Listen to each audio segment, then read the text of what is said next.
जीत आपकी पक्की है कि लेखक शिव खेड़ा पुस्तक के कुछ अंश में अपनी पहले वीडियो में आप लोगों को मैंने बताया था। यदि आपने उसे नहीं देखा है तो पहले उसे देख लें, जिसका लिंक मैंने आई बटन या डिस्क्रिप्शन में दे दिया है। तो चलिए फिर शुरू करते हैं।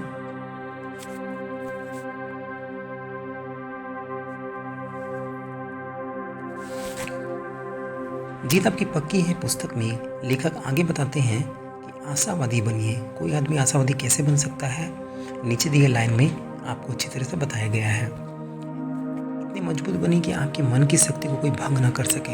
हर मिलने वाले आदमी से सेहत, खुशी और समृद्धि के बारे में बात करें। अपने सभी दोस्तों को एहसास कराएं कि हम उनकी खूबियों और मजबूतियों की कदर करते हैं। हर चीज़ के केवल उजले पहलू को देखें। केवल अच्छे से अच्छी बातें सोचें। केवल अच्छे से अच्छे नतीजों के लिए काम करें। केवल अच्छे से अच्छे नतीजों के लिए उम्मीद करें। बीते दिनों की गलतियों को भूल जाएं और आने वाले दिनों में से ज़्यादा कामयाबी हासिल करने के लिए आगे बढ़ें। हर आदमी का मुस्कुरा कर स्वागत करें। अपने को बेहतर बनाने में इतना वक्त लगाएं कि दूसरों की आलोचना करने के लिए आपके पास वक्त भी ना बचे। इतने बड़े बने कि चिंता छू ना सके और इतने अच्छे बने कि गुस्सा आए ही ना। दूसरा कदम यह है कि हर काम को फ़ौरन करने की आदत डालें। हम अपनी ज़िंदगी में कभी ना कभी टाल मटोल करते रहते हैं। मैंने भी ऐसा किया है, जिसके लिए मुझे बाद में पछताना पड़ा। टाल मटोल की आदत की वजह से हमारा नज़रिया नकारात्मक बन जाता है। हम किसी काम को करने से अधिक थकान उस काम को ना करने के लिए की जाने वाली टाल मटोल की वजह से होती है। कोई भी काम पूरा होने पर खुशहाली आता है और हौसला बुलंद होता है, जबकि आधा अधूरा काम हमारी हिम्मत को वैसे ही ख़त्म करता है जैसे पानी के टैंक में कोई छेद टैंक को खाली कर देता है। अगर हम नकारात्मक नज़रिया बनाना और कायम रखना चाहते हैं तो आज मैं जीने और हर काम को तुरंत करने की आदत डालें। जब मैं बड़ा हो जाऊंगा, ये वैसे ही बात है जैसे कोई छोटा बच्चा कहता है मैं बड़ा होकर फला काम करूंगा जिससे मुझे खुशियाँ मिलेगी। जब वो बच्चा बड़ा हो जाता है तो वह कहता है मैं खुशी पाने के लिए फला काम कॉलेज की पढ़ाई समाप्त करने के बाद करूंगा। जब वो कॉलेज की पढ़ाई समाप्त कर लेता है तो कहता है कि उसे खुशियाँ पहली नौकरी हासिल करने पर मिलेगी।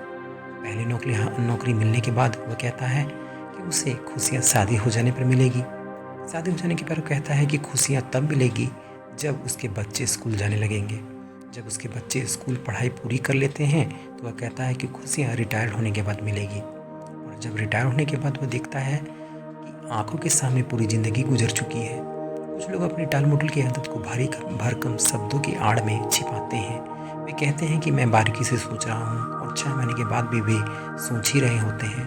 ये नहीं समझते कि दरअसल उन्हें एक बीमारी है जिसकी बारीकी से सोचने का लकवा कहते हैं। इस वजह से वे कभी सफल नहीं हो पाते। टाल मटोल करने वाले व्यक्ति एक और नस्ल होती है। वे कहते हैं मैं तैयारी कर रहा हूँ।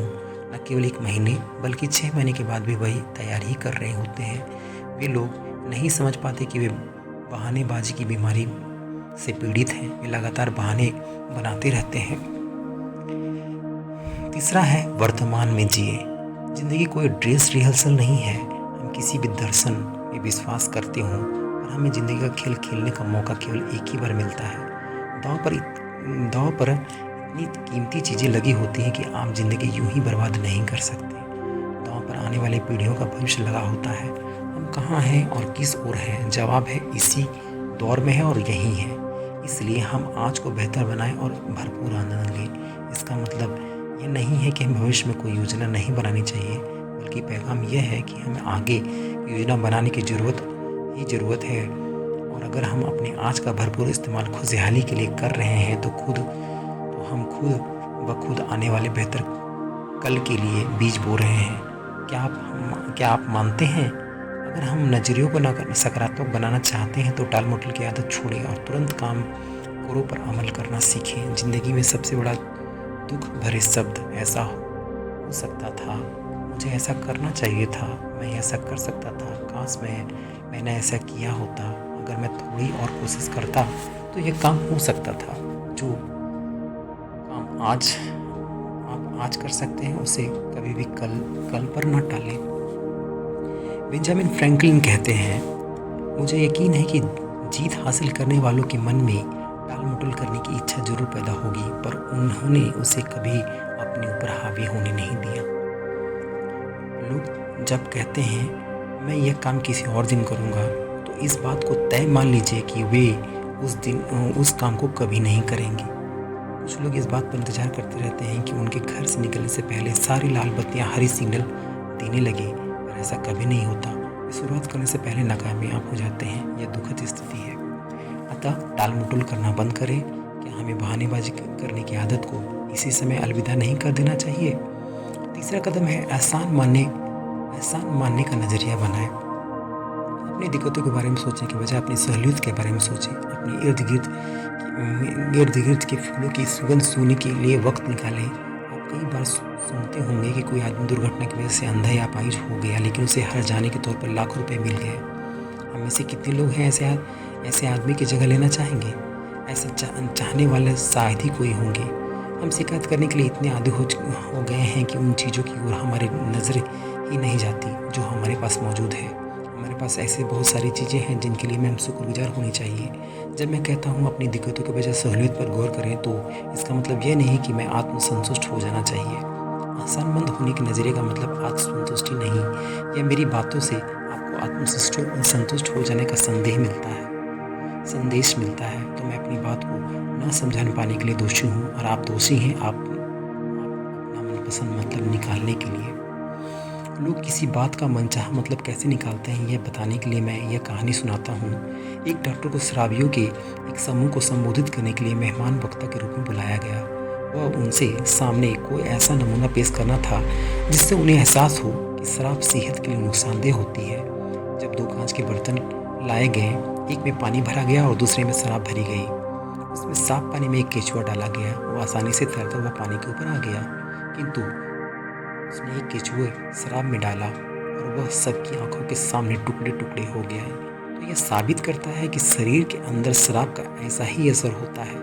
नमूना पेश करने के बाद उसने शराबियों के समूह से पूछा कि उन्हें इससे क्या सीख मिली। उनका सवाल सुन सब पीछे बैठ गए और शराबियों ने जवाब दिया, इसका मतलब ये है कि शराब पीने से हमारे पेट में कीड़े नहीं होंगे।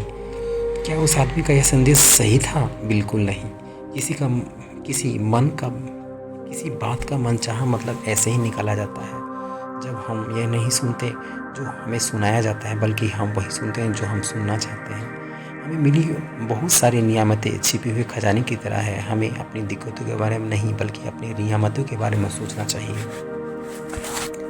चौथा कदम है लगातार ज्ञान हासिल करने का कार्यक्रम बनाएं। अपनी कुछ गलतियों को दूर करें। आमतौर पर माना जाता है कि हम स्कूल कॉलेज में शिक्षा प्राप्त करते हैं। कई देशों में आयोजित की जाने वाली सेमिनारों में अपने श्रोताओं से यह सवाल अक्सर पूछता हूँ, क्या हम स्कूल कॉलेज में वास्तव में शिक्षा हासिल करते हैं? इस बात पर आमतौर पर सहमति है कि वहाँ शिक्षा कुछ ही लोग हासिल कर पाते हैं और ज़्यादातर लोग उसमें वंचित रह जाते हैं। मेरी बात का गलत मतलब ना निकालें। हम स्कूल कॉलेज में ढेर सारी सूचनाएँ हासिल होती हैं। शिक्षित होने के लिए सूचनाएं भी जरूरी है, लेकिन उसके साथ ही हमें शिक्षा का सही मायने भी समझना चाहिए। भौतिक शिक्षा हमारे दिमाग पर असर डालती है और नैतिक शिक्षा हमारे मन को प्रभावित करती है। यदि शिक्षा मन को ट्रेनिंग नहीं देती है तो खतरनाक हो सकती है। अगर हम अपने दफ्तर, घर, समाज के लोगों को चरित्र का निर्माण करना चाहते हैं तो हमें उन्हें एक स्तर तक नैतिक शिक्षा देनी होगी। ईमानदारी, दया, साहस, दृढ़ता और जिम्मेदारी जैसे बुनियादी गुण विकसित करने वाली ही शिक्षा बेहद जरूरी है। हमें ज़्यादा अक्षर शिक्षा की जरूरत नहीं है, बल्कि चरित्र वाली शिक्षा की जरूरत है। नैतिक स्तर पर शिक्षित आदमी जिंदगी में उस आदमी की तुलना में ज़्यादा कामयाबी और तरक्की हासिल कर सकता है जिसे ज़्यादा अच्छी शिक्षा मिली हो और जिसके पास नैतिकता की पूंजी बिल्कुल ना हो।